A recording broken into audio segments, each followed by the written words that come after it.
What goes on 4 feet in the morning, 2 feet at noon, and 3 feet in the evening? So asked the Sphinx of Thebes.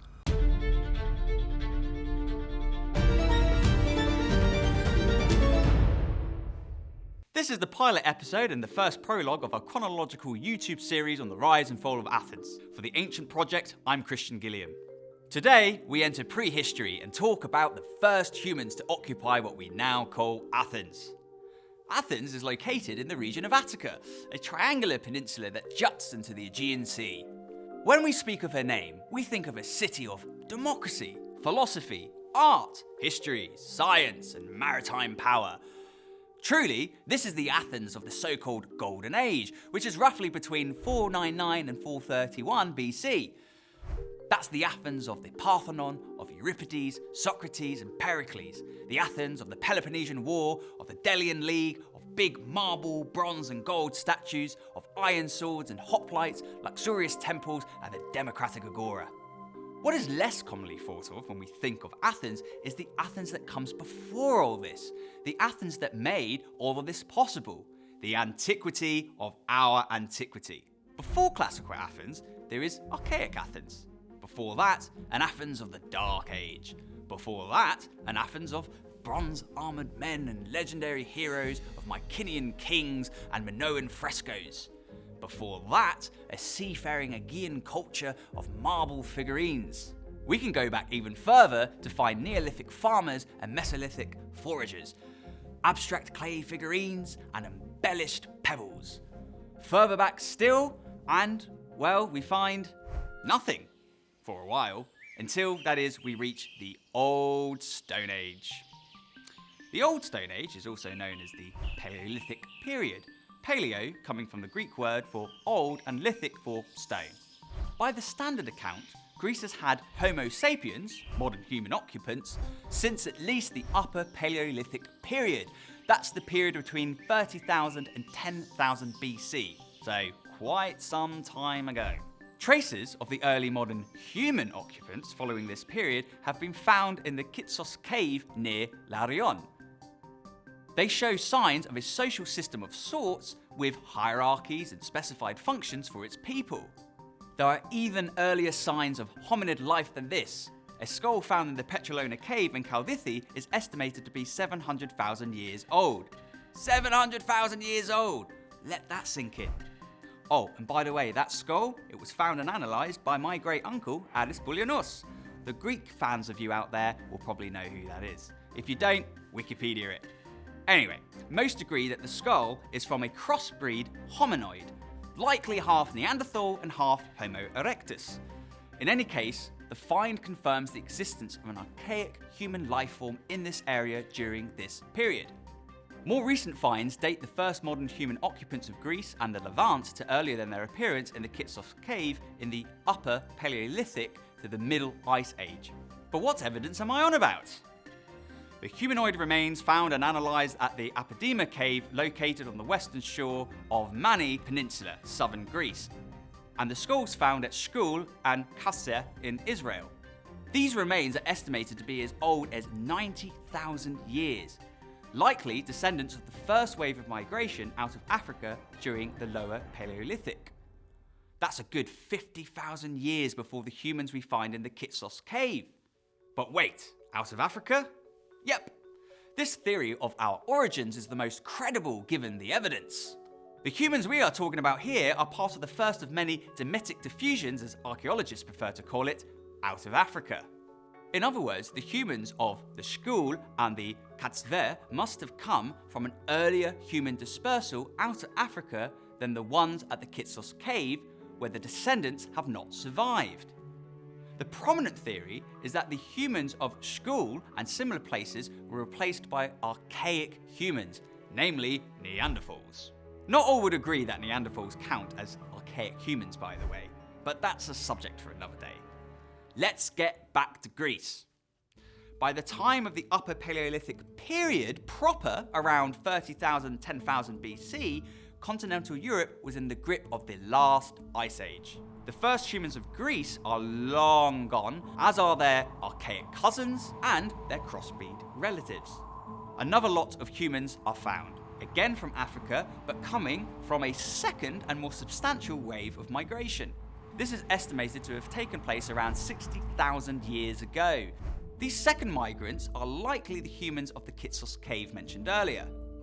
The remains of these humans show they came to Greece and the rest of Europe direct from East Africa via the Levant in a line of march traceable by what are known as Aurignacian sites.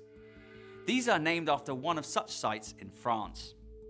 The archaeological evidence for this has been supported by genetic evidence.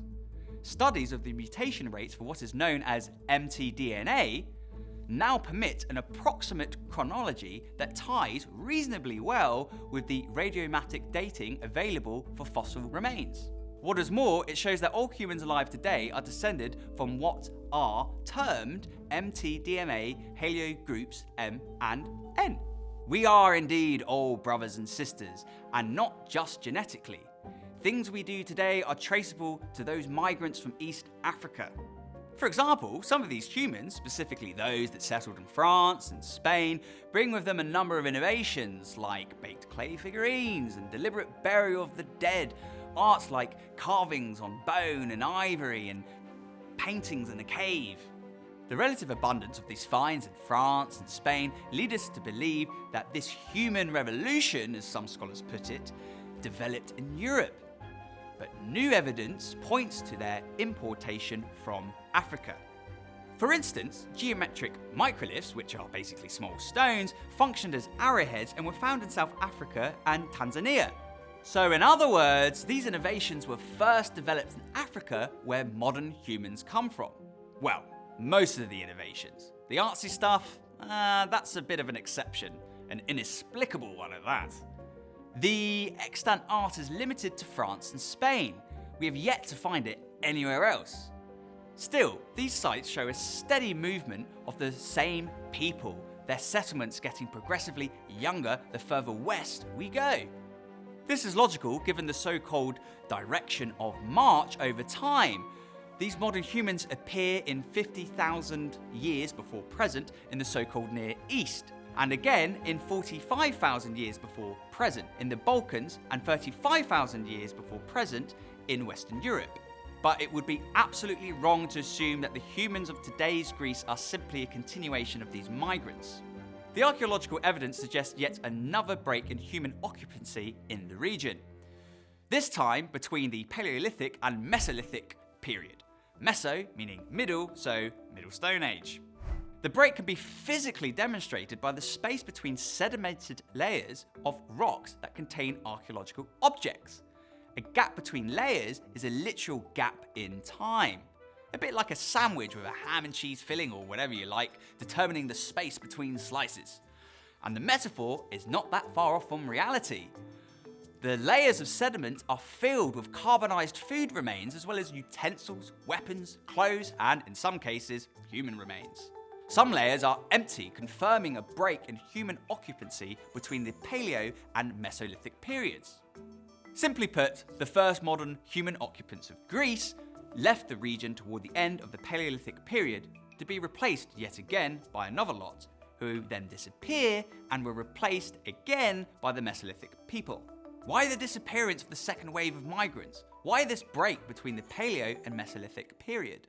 Climate change. The period coincides with the end of the last ice age, around 16,000 years before present, with the world once again entering a warm interglacial era. As glacial sheets melt, seawater rises dramatically, submerging the broad coastal plains on which the Paleolithic people had subsisted. From a lower level of 100 meters at the end of the Pleistocene, it rose by 50 meters around 11,000 before present and another 20 by 8,000 before present. A change fast enough for one generation of humans to see their hunting grounds vanish into the ocean. The plains lost would have been low-lying, offering natural shelter from the destructive elements. They were also abundant with water, wooded streams and rivers, and provided good grazing for animals. Ideal living for hunter-gatherers. The loss of these plains would have pushed humans into the more rugged and rocky interior, with scarce water supplies and thick forests making movement difficult and dangerous. by around 14,000 before present, things begin to rapidly deteriorate. All known inhabited caves in the Upper Paleolithic period show no signs of life thereafter, not even in the rugged and rocky interior. The people vanish. Some caves remain unused until the Byzantium period, some 14,000 years later. Why did this happen? Northern and western parts of Atlantic Europe, foragers show signs of quickly adjusting to their new climate conditions. So why was there no such adjustment and adaptation by humans in the Greek region? Maybe the population in Greece was too small to support the change. Or maybe the population followed the bison and the aurochs that migrated north to the open plains of southern Eastern Europe and the steppes of Russia. We don't really know, but these are reasonable guesses. We do know that a territory would need to be at least 600 square kilometers to support the average band of 50 to 75 people. Any loss would have been catastrophic. Given the geological makeup of Greece at the time, there couldn't have been more than 7,000 people in all, so it would not take much for extinction had our first modern humans remained. So, this is the state of things in Greece at the end of the Pleistocene era. No more humans anymore. It is during this period of human absence that the islands of today's Greece are formed. Corfu is cut from the mainland, and the tips of the land to the east transform into what we now call the Cycladic Islands. We also start to see the beginnings of ancient Greek life. The archaeological site at Frachiti, for example, conveys early signs of complex living in the Mesolithic period. It is here that we see the first true signs of artistic expression outside of Spain and France, mostly decorated pebbles with enigmatic scratches. It is also the first time wild plants are eaten on a regular basis, the first time seafood is introduced to the human diet, and the first time we use or see boats in Europe. These are small boats carrying up to 5 or 6 men and made of papyrus. They are like the larger boats used in the Nile in the Bronze Age. Not exactly the safest vessel to cross the turbulent Aegean waters in, but crossings there most certainly were. The boats were crucial for importing obsidian, a volcanic rock found in the Aegean and used for tool making. This particular obsidian comes from the volcanic island Melos in the Cyclades. Not surprising, as obsidian is formed through volcanic activity. But it is surprising to find obsidian so far away from its site of origin. A replica of this kind of small boat was made by the Museum of Nautical History in Piraeus, Greece, and based on the traditional design used by fishermen on the island of Corfu. In 1988, it sailed from the Frachiti cave to Melos. This proved the voyage was possible by competent seafarers, though it must have been a little bit hair-raising. Where did the Mesolithic peoples of Greece come from, given that the second wave of Paleolithic people out of Africa had left? Was this a return of the old folk? Hardly. The population, like their predecessors, hailed from the so-called Near East. Only this time, it was a Near East that had developed away from nomadic existence to settled living, and this required farming. We at last have our Neolithic farmers. That farming starts in this part of the world is no surprise. The transcontinental region in Western Anatolia is known as the Fertile Crescent for a reason. It is an area covering bits of modern-day Turkey, both Anatolia and East Thrace, Israel, Palestine, Lebanon, and Egypt, and one that, at the time, made for excellent farming conditions. Traditionally, Western literature has referred to this region as the Near East because it was near Western Europe, and so it's a very ethnocentric way of labelling the region, but still one that we use today. Right, so let's sum up. We now have a better idea of the first hominoid inhabitants of Greece and the first modern humans. Humans, who are defining by genotype, come out of Africa, and they come out many, many, many times.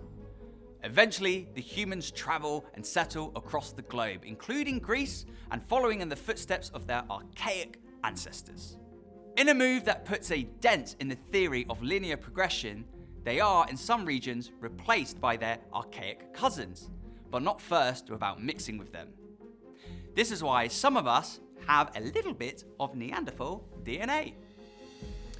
Sometime after all of this, another more substantial wave of migration out of Africa takes place and properly establishes a human-occupied Europe, again including Greece. These same humans develop farming in the Fertile Crescent and bring this into Greece and eventually the rest of the world. So humanity at this point has gone from crawling to walking to using tools. And so we conclude with an answer to the Sphinx of Thebes' riddle. It is humans that first crawl on all fours. It is the human that then walks on 2 feet. And it is the human, when old, that uses a tool, like a cane, to help it walk. We're really enjoying writing and producing these episodes, and we love to see our community grow. Please help us do that by sharing our videos and channel online and out in the real world. And then I'm done, we'd love to hear your thoughts and opinions. So scroll down, leave a comment. Cheers and yassas.